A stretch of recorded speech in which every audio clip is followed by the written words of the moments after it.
ちょっとだけ勉強とか宿題とかやろうと思うんで、この辺が一人用の席があるんで、そこでやろうと思います。 He's in his fourth and last year at university. He can opt to take an easier schedule. It's typical for Japanese that university students to start their formal job hunting process in the winter of the third year, and by summer of the fourth year, most people have guaranteed their future job.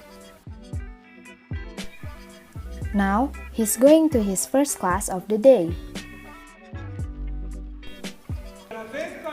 Generally, a student's class semester grade is based on assignments, presentations, group projects, and one final exam at the end of the semester. But in the Japanese university grading system, many teachers do not let students know how each category is weighed, so students cannot calculate what they need to score on their final exam to earn a specific mark for the class. This is the time for lunch, so he's meeting up with his friends at the Gakushoku, also known in English as the school cafeteria. If you look closely, all the food is priced under $5, making it affordable for all students.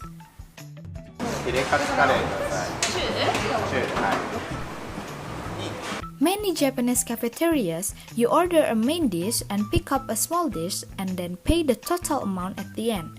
The meals are nutritionally balanced and well thought out. These meals are on campus.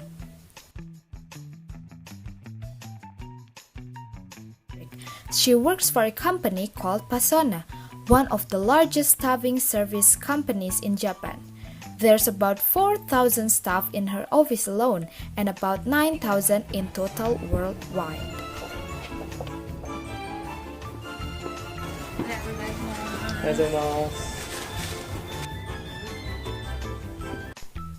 And this is Ami's office. As you can see, very open and colorful compared to most Japanese offices. Since Ami works in the PR department, her first task of the day is to read all the newspapers, so she's up to speed with what's going on in Japan and the rest of the world. And today is Monday, so she has to catch up on all the news over the weekend, so she's in a bit of a rush. This happens often in Japanese offices. This lady is passing out souvenir sweets from her vacation. It's called omiyage in Japanese. It's customary in Japan to bring something back from your vacation for people in the office. It's kind of a way to show gratitude to others for letting you take a break from work and for them covering you while you're away. As you can see and hear, the office is quiet. There's not a lot of loud voices, which when working in a workspace like this, where it's all open, it's very, very helpful. So, what can be seen is the company's morning assembly meeting. In Japanese, it's called churei, and it takes place every morning. There are not much companies that still does this. Chorei is commonly practiced in all traditional Japanese companies. Basically, during the meeting, they share important company news from different departments.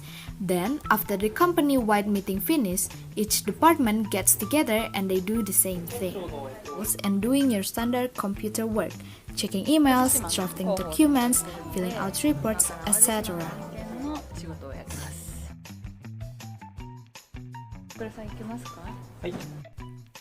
She's asking coworkers if they want to go to lunch together. She's using keigo, which is a polite form in Japanese. Ami's talking to her coworkers that are more senior than her called senpai, which makes her the kohai or junior. In Japan, it's not only polite to hold the open elevator button for everyone to get out, as it's another way to earn those office respect points. あと5分ぐらいしたらこれ淡路島とミーティングします。Amy is currently working on a project, so she has regular video conference with that office.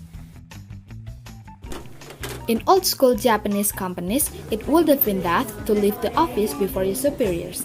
In fact, working in those type of offices and they're always working late. Seems like Ami's office is way more flexible and lets you leave when you finish your work for the day.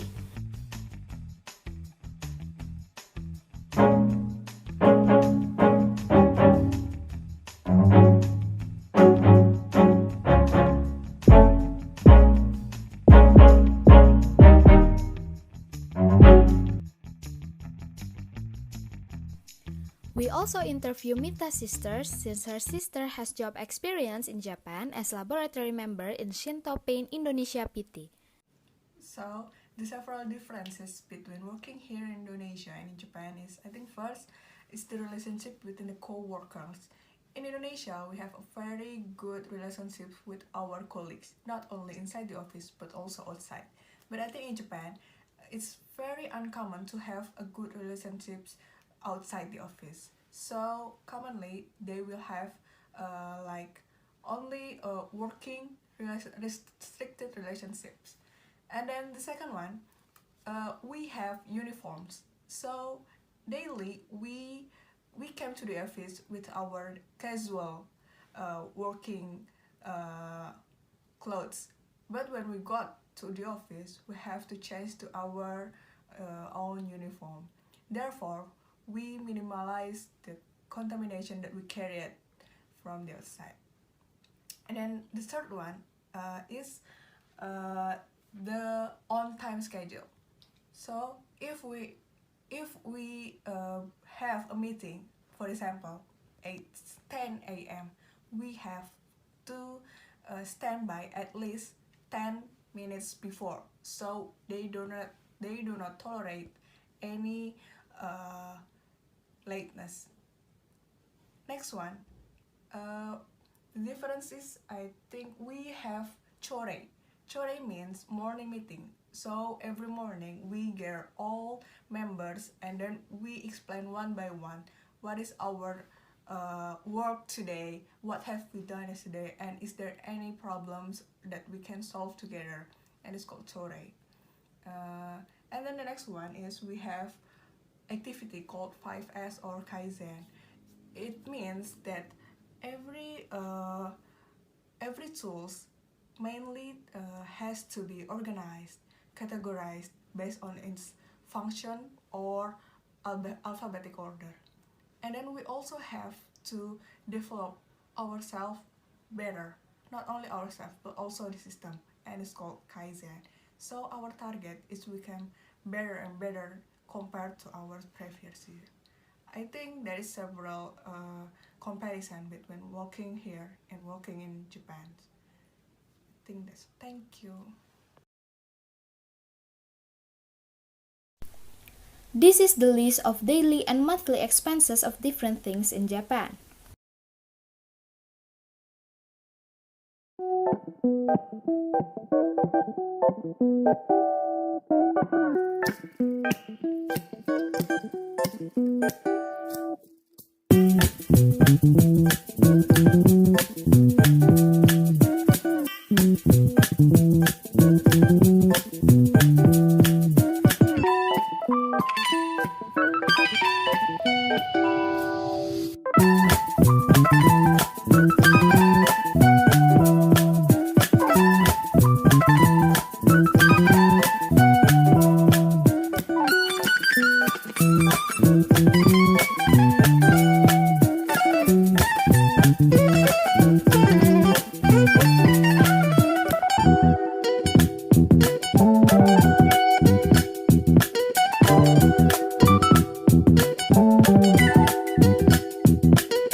This is Nakamisa Street that located in Asakusa, Tokyo, Japan.